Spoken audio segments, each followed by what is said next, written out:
All right, the moment we've been waiting for a long time. And for me, I said this earlier, I'm going to say it again, I feel like a kid on a Christmas day because I've been looking at, oh, if you don't know what that logo is, it's for that, Starlink. Right? So we've been watching it for a long time. Starlink Residential, we tried addresses, several different addresses, and everything was waitlisted. A couple weeks ago, there was a notice from SpaceX that Starlink for RV was available. It's a completely different plan. This is not the same as Starlink for residential. This is Starlink for RV. It's made specifically for the RV community.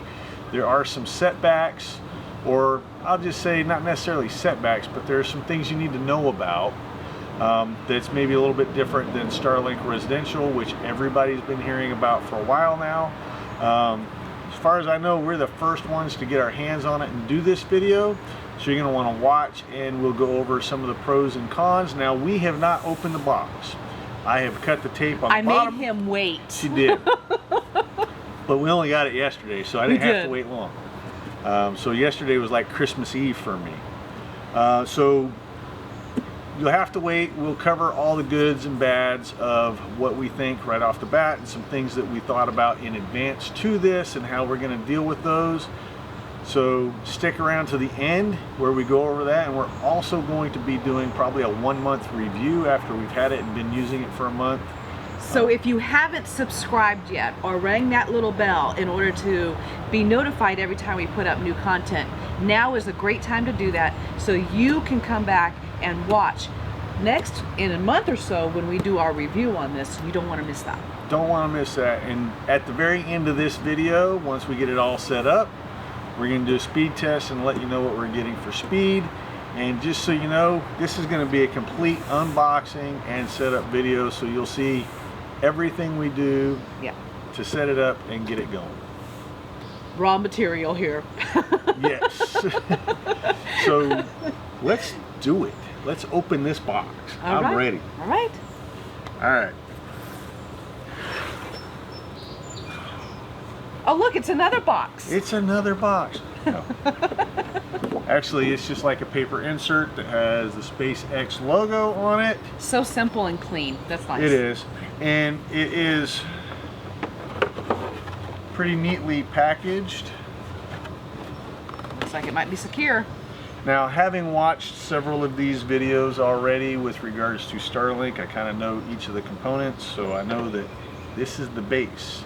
Now, one thing I will tell you that we thought about when it comes to the base is we thought about this is probably going to be mounted to our roof, and we don't want to damage our roof, so we thought about how are we going to prevent any kind of damage to the roof, and we'll show you that also. Yep. And it's just packaging. I'll take the packaging. Piece of packaging. There we go. We're going to keep the packaging because we're going to buy a box, a hard-sided container that all this packaging will fit in. That way when we move, we can pack it just the way we got it in the box. Yeah. I'm going to take this with me when we go to find a box. That way I can get the perfect size of box for traveling, because, we're full-time RVing. Woo, look at that. This is the part that obviously makes all the magic happen, right? And instructions. Some instructions which look very, very basic. Right? So this is the modem. Okay. And I'm gonna pull all of these cables out, and those cables. The wall plug. And then more instructions, maybe? More instructions. All right, so we will go through all of that. The box, I believe, is empty. Should be empty here. Yep, it's empty, so we'll move the box out of the way. Box out of the way. Gently set that on the table. All right. So, first impression is it looks like it's going to be really simple, and from the videos I've watched, it looks extremely simple. Now there is a Starlink app that you're going to need to download. I've already downloaded that to my phone. Alice has downloaded it to her phone. So I think the next thing that we need to do is start getting some prep work done. Okay, so to solve the problem, which I'm not even sure it's a real problem, but I don't want it to be a problem. Right. Because this is, I would say, metal of some sort, not plastic. Yeah, it's definitely metal. And there's some weight to it. I mean, it's not heavy, a couple pounds. And the antenna or the post from the satellite dish will actually slide in here, and that will add a little bit more weight to it. And then if this is sitting on our roof, I don't want any kind of movement to cause wear or damage to the roof. So what we did is we got these are sliders for like your furniture on a hardwood floor or something. It's felt on one side and kind of like a foam rubber kind of thing on the back side, cushion. So what I'm going to do is I'll lay the leg on it, I'll mark the area with a pen, and then I'll cut it out just a little bit of a notch to where it kind of rests in here. And I'll do that with all 4 legs, and I think that will protect the roof. Yeah. So we just went to Lowe's and picked these up, but I'm going to put them in our Amazon cart. We are the affiliates for Amazon, and so it would be easy for you to find those on there if you need those. And then once we've got these notched out, the other idea that we came up with, because I'm not sure, you know, a lot of people talk about worrying about wind and potentially catching the dish antenna and knocking it over or something. So to solve that problem, we have got some pea gravel, and then we have some waterproof bags. And I wanted waterproof bag because it's up there, it's going to rain. I don't want the gravel or anything in the gravel to wash onto the roof and potentially damage the roof. Right. So we got some pea gravel we'll put in those bags, and then we'll lay those bags across this to weight these legs down. And I think we're going to be pretty weatherproof. Right. At that point. Because of course our #1 goal is to protect our roof. We don't want anything to damage the roof while this is up there. And we're not going to get up there every day to look at it to see what's going on. I mean, I'll look at it a little bit here and there over time to get an idea. But the other thing is you still want it to be portable, right? Yep. That's the whole purpose. I guess you could technically mount this to your roof and, you know, do everything you need to do to seal it and make sure that you don't have a leak point.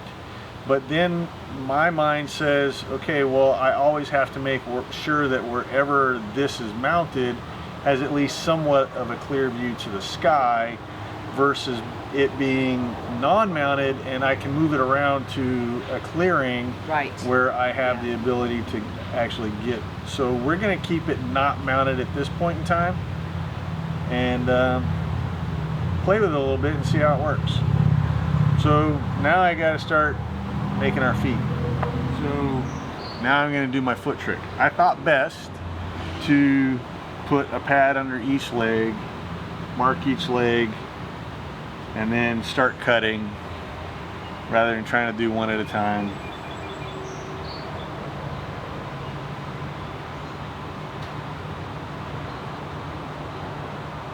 So I'm just using a silver Sharpie on this black to outline it.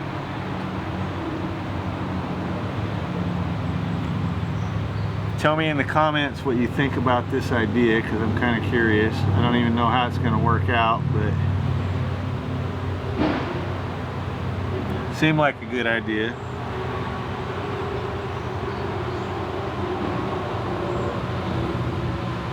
All right, so they're all marked.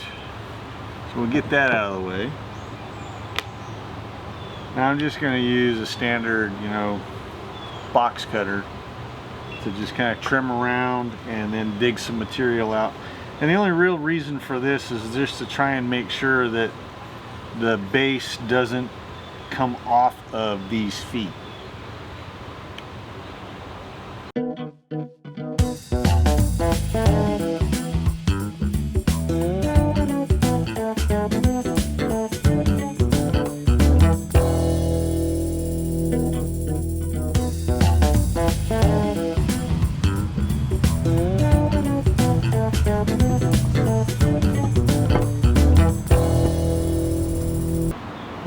so finished product. Yeah. Probably could make it a little bit of a neater cut, but hey, I think it's gonna work just like I wanted, like so.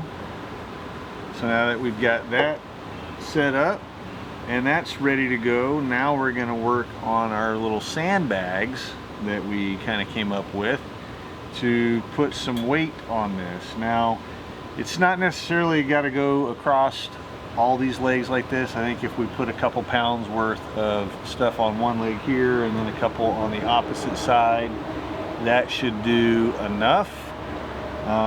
But some of that is all just going to be kind of theory until we test it and get it going. Can't control outside noises sometimes. So we'll get that part taken care of. I'll show you what that looks like briefly, and then we're gonna get stuff up on the roof and start going from there. You know what this looks like? Looks like one of those water bugs. Yeah. Yeah. It looks like a bug. Also kind of looks like their X logo in a way. Oh yeah. Because it's not, the legs are not equally spread out in a real true. Yeah. So. Imaginations. Okay, so repurposing is what RVERs are all about, right? So we already had these Sea to Summit waterproof bags from our backpacking days, and we still use them every now and then. We have several for our hikes. So what I thought was this would make a great sandbag, but to keep it kind of clean and maybe from getting damaged, we're going to first start out just by putting the pea gravel in a Ziploc bag and then go that route. See how it works, and it also will help us limit how much weight we use. And of course, pea gravel, you just get at Lowe's. All right, you ready? I like that t-shirt you got on there, dear. Thank you. Yeah, look at that. Of course, designed by Alice. All right, so I'm just going to cut a small hole in the bag.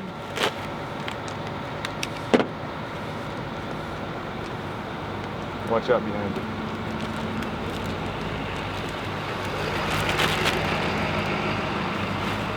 This is going to be a mess. I see it happening already.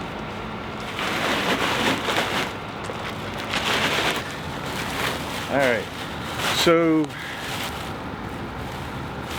we kept plenty of room in the Ziploc bag so where it's kind of pliable and we'll go like over the legs. Alright, so the thought process is we're going to put 2 of these in each of these, and then there will be a bag on each side of a leg like so to weight it down.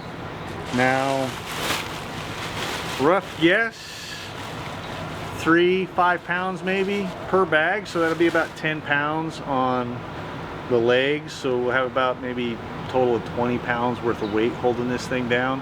And again, it's just a rough guess, but I think that will probably be enough weight.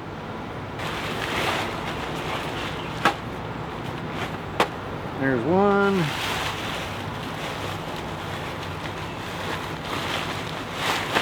There's 2.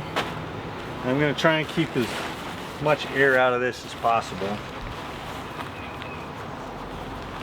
Just wrap it a couple times. Lock it like so. And then it'll just set just like that once we get the dish up there. Now, what just occurred to me is I probably won't put this on until I see how the dish orients itself, because I wouldn't want our bags to get in the way of the dish when it starts to orient itself. So once it's oriented, we'll put the bags in place and see how it works. Okay, so you always got to think about where do I put it so it has the best visibility. Where we're parked, we're pretty open. We do have a couple trees right behind us, and we're obviously not certain where it's going to orient itself yet. So to start with, we're going to bring it just to the front of the RV and probably put it in the middle front of the RV. My understanding is the cord to it is like 75 feet long. Then we'll run the cord down the side and up into our wet bay area, and then there's a pass-through from our wet bay to our front storage, and then there's a power plug where the front storage is. So we'll have the modem in there right by the power plug, plug it in, and hopefully it'll work fine. If not, it's movable, so we can move it and try and find a good spot. We're up here, so I think I'm going to start by putting it right over here.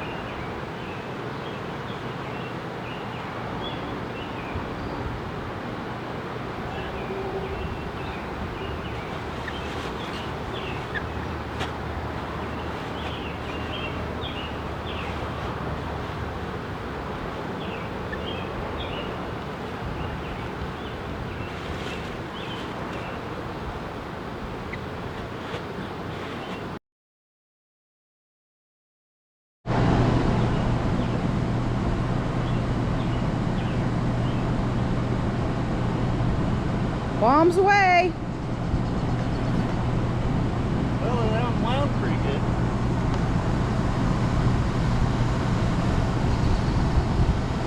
I think we're going to be happy with the weights. Yeah, they look pretty good.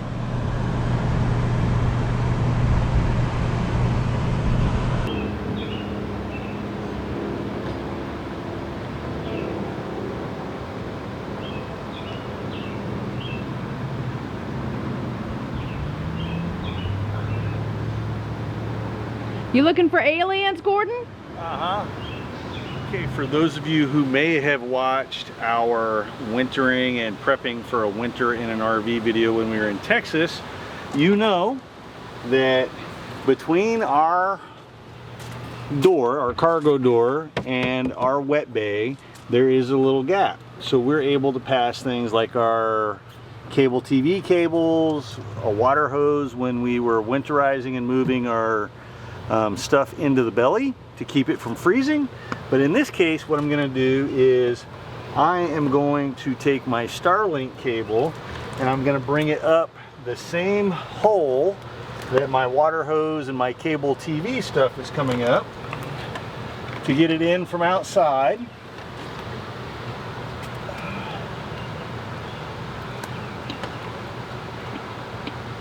All right.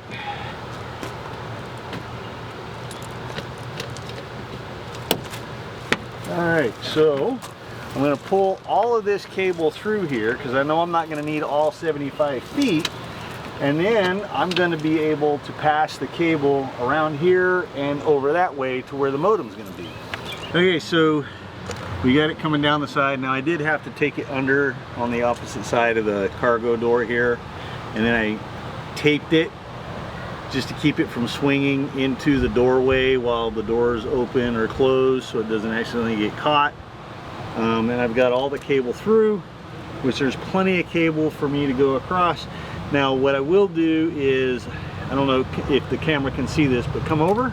Okay, so now that you can see in here, what I'm gonna do is I'm gonna feed the cable through the top here, and then I'll probably use just a couple little pieces of duct tape to keep it up high on the framing.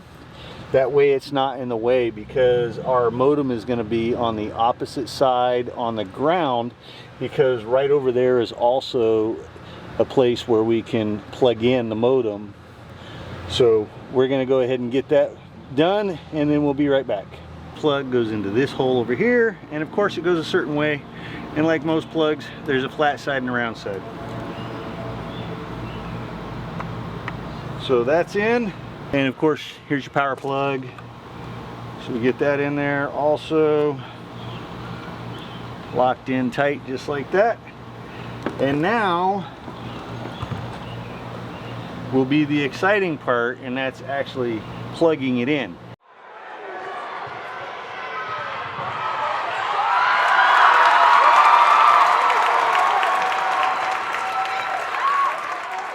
So I'm connected to the park Wi-Fi, which, as we've told you before, is actually pretty good. So I'm going to give you a speed test of what we are now. So I just do a standard Google search and then type in speed test and then hit run speed test. So speed test, like we said, is actually pretty good. We haven't had a whole lot of real problems, but sometimes it does lag a little bit. But right now I'm getting a speed of 11.8 megabits per second on the download side. So now it's testing the upload side. And it is 4.81 megabits per second on the upload side. So again, that's pretty good for a RV park Wi-Fi. Alright, so we have not connected our Starlink yet, so now it's time for us to go ahead and get our Starlink connected and set that up and see what that looks like. Now we're still going to be using our PepWave router to connect to the Starlink modem, and then we'll connect all of our personal devices to that PepWave router. Okay, so we're connected. Now we're going to do a speed test real quick, and I'm recording my screen so I can give you information, but I'll just talk right now. So right now the ping is at 40 milliseconds, and I'm getting a download of 107, 105, 90s, 98.9 on the download. And now the upload is a little bit troubling in that it's coming in around 2, but we've done a couple of speed tests already, and it seems like, I don't know if it has to do with, so let's do another speed test. So the ping is at 34 milliseconds now, and the upload jumped to 60 almost right off the bat, and it's just increasing up into the 70s with the 72.23 megabits per second download, and my upload speed right now is in the 5s.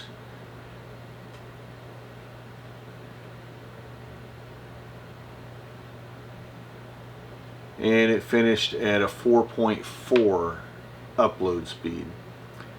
So do a third test here. The ping on this one was at 39 milliseconds. Again, the download speed jumped up into the 50s pretty quick. The download is slowing down a little bit and finished at 28.1. Now the upload is kind of slow on this one at 1.2. So uploading a video at this speed would be kind of hard. So what we want you to know is that there's so many factors involved in this, and today, as you know, was just our very first day setup, and we've got like just a few minutes of time messing with this. So there's probably going to be plenty of stuff that we can learn. If you're already with Starlink and you maybe have learned some tricks of how to increase your speeds or something like that, leave us a comment below and let us know, because we want to make the most of what we have. There may be a thing with the time of day, so we'll try maybe and do some speed tests at various days of the week, various hours, because we are in Pigeon Forge, Tennessee right now. It's the beginning of summer. It's midday right now, so there may be a lot of people using this. So we'll test it, and again, we'll let you guys know again in about a month when we do a follow-up video on that. So now let's talk about a couple things that we've learned about Starlink for RV specifically. So specifically Starlink for RV, you can get prioritized, right? So the residential Starlink will be a higher priority than Starlink for RV, and we knew that when we bought it, but I still think that Starlink has a reputation that they want to maintain, and it's a good reputation. So I don't think they would be selling Starlink for RV if there was going to be a real problem. Now the portability of it and the map shows that where we're at, we are kind of like in a wait list area. So for me, that means there's plenty of Starlink users here already, so we're probably being reduced on the priority scale.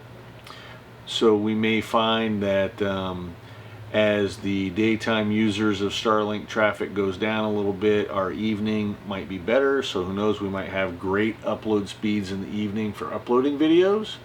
The other thing I've noticed is that doing multiple tests, I've gotten hugely different results so far just in the few minutes I've done tests.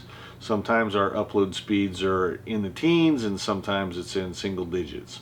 So we'll just kind of keep an eye on that, keep track of that, and let you guys know.